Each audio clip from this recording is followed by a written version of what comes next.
Hi everybody and welcome to Heel Heat. My name is George Coles, and on this episode we're walking in Memphis. Topic of this Walking in Memphis, CWA Wrestling from August 4th, 1984. If you haven't seen my shows before, I grade everything on a 1 to 5 scale. 1 is the worst, 5 is the best. And for these, we basically go from commercial break to commercial break. Everything in one segment's ranked all as part of the same thing. With that being said, let's jump right in. We have the first match of the show, Jimmy Hart leading out King Kong Bundy and Ravishing Rick Rude, or just Rick Rude at the time, going up against Jim Jamison, and I say it all the time, the most poorly named wrestler in the history of wrestling, Ken Raper.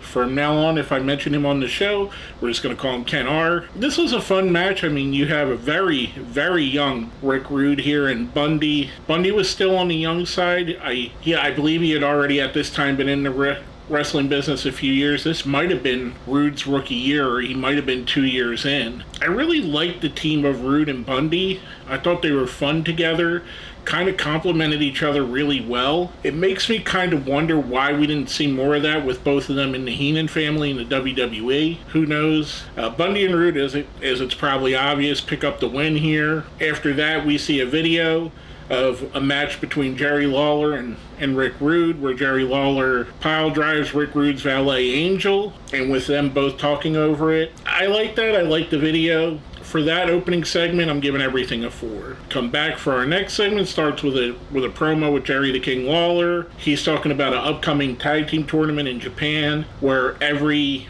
promotion is going to send their best team. They're going to have a tournament there to go to a tournament in Japan. I don't know how legit that is. I do know that All Japan ran some tag tournaments that would have invited people from different promotions. So maybe it's legit to a point. After that, we see a video for Lawler's partner for the Memphis part of the tournament, the Boogie Woogie Man, Jimmy Valiant. And it's a video set to the song Life's Been Good by Joe Walsh, which is a great song. If you don't know it, go check it out. For that, I'm giving that segment a 5. I mean, you got Jerry the King Lawler talking. You got highlights of the Boogie Woogie Man over what is a fantastic song.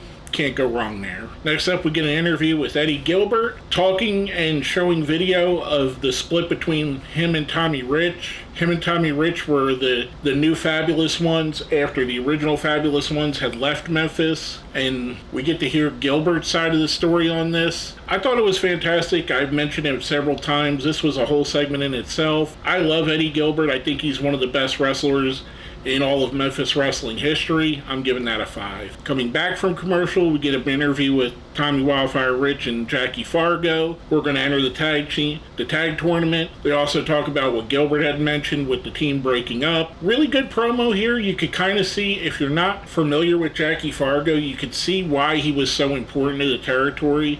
Also Tommy Rich, who was legendary in Memphis. Just a great video, again, with two great stars of the territory. Now from that, we go right into a tag team match with David Johnson and Randy Johnson, no relation and no, not the pitcher Randy Johnson, going up against the Animal, not George the Animal Steele or Animal from the Road Warriors, but another wrestler named The Animal, who doesn't look familiar to me. Kind of looks like Jim Duggan with face paint, but I don't know who this guy is.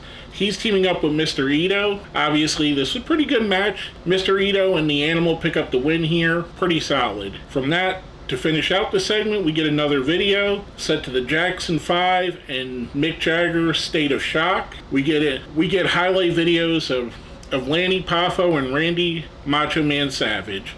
They're going to be entered as a tag team. This was soon after the ICW CWA kind of buried the hatchet. You started having some of the ICW guys come over, which we'll talk about later. There's a tag team that was an ICW tag team that came over, and they're part of the show later on.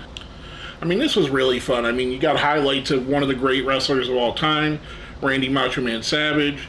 Also his brother, Lanny Poffo, who's highly underrated. I thought this was all fantastic. For that segment, between the Rich and Fargo promo, the match with the Johnsons against The Animal and Mr. Ito, and the music video of Poffo and Savage, I'm giving that all a 5. Next up, we get a match with the Spoiler and Phil Hickerson going up against the Rock and Roll Express. Pretty shockingly, the Rock and Roll Express win rather quickly, which makes Hickerson and the Spoiler pretty upset. They go over to the announce table. They say that it was a fluke. They challenge Rock and Roll Express to come back out, and if they could beat them again, they'll give him $1,000. And I believe this was all video. Lance Russell didn't say it before, but we come out of it as it's being a video, so this must have happened a week before. The Rock and Roll does come out to take up that challenge for the second match. Again, they beat him rather quickly in the second match. Spoiler and Hickerson again go to the announcer, go over to Lance Russell. They're fuming again. This time they're going to put up their tag championship. If the Rock and Roll Express come out, the Rock and Roll Express come out, and Spoiler and Hickerson basically decimate them. They start beating them down. They start hitting them with chairs. The match gets a disqualification, thus the Rock and Roll win for a third time, but not win the championship. Just a fantastic little piece of work. They kind of did similar things with this everywhere the Rock and Rolls went. The Midnight Express did this with them in Mid-South. Obviously here, the Russians and Jim Crockett Promotions, the Horsemen at some point too. This was a great way to get your babyface team like the Rock and Roll Express over. Afterwards, we get comments from both teams, Spoiler and Hickerson and Rock and Roll Express. I thought it was fantastic, just a fantastic way to set up a feud. I'm giving that segment a 5 as well. Next up, we get a promo interview with the Boogie Woogie Man, Jimmy Valiant, who looks to be in a Mid-Atlantic Championship Wrestling set, talking about coming back to Memphis to wrestle, to be Lawler's partner. Then we go to an interview with Dutch Mantell, who's in the Mid-South set.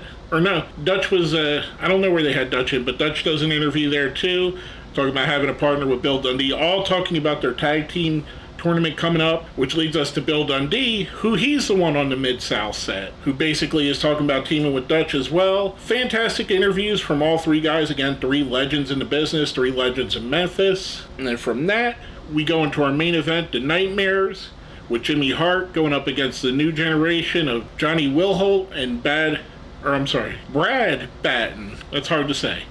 The new generation has Tojo Yamamoto as their manager. This was after Tojo and Jimmy Hart had split. I thought this was a fun match. We see it go to a disqualification when Jimmy Hart, one of the new generation. I don't know them by name. I've only seen their names and pictures in magazines, so I'm not super familiar with them. The whole time Jimmy was talking about one of them having their beard shaved, which I guess is something that Jimmy Hart or his team had done. So Jimmy gets shoe polish and paints the face of the one member of the new generation. For all that, I'm going to tie this in with the last segment because it's just basically an interview with the new generation, so I'm adding these last 2 as one thing. We go to commercial, we come back, the new generation talk about what just happened and how they're going to get their revenge. I'm ending that again with a 5. I thought that was fantastic. Between the 3 promos, the classic heel thing with Jimmy Hart painting on their faces, it was just fun. All in all, a great week and a great show for Memphis. I mean, we have some of the great wrestlers of all time. You got Rick Rude, got Jerry Lawler, Dundee, Boogie Woogie Man, Dutch Mantell, Eddie Gilbert, Tommy Rich. I mean, this is a who's who of Memphis wrestling. Randy Savage, Lanny Poffo. I mean, and they're all over the card. And this was just a fantastic showing. Probably one of my favorite shows from Memphis since I've started reviewing this. I thoroughly enjoyed everything about this. I'm giving the whole show a 5. With all that being said, let's smash that like button, share the video, subscribe if you haven't. And if you made it all the way to the end, let's put Leaping Lanny in the comments for Lanny Poffo, because he doesn't get the respect he quite deserves. Again, my name is George Coles, and we've been walking in Memphis.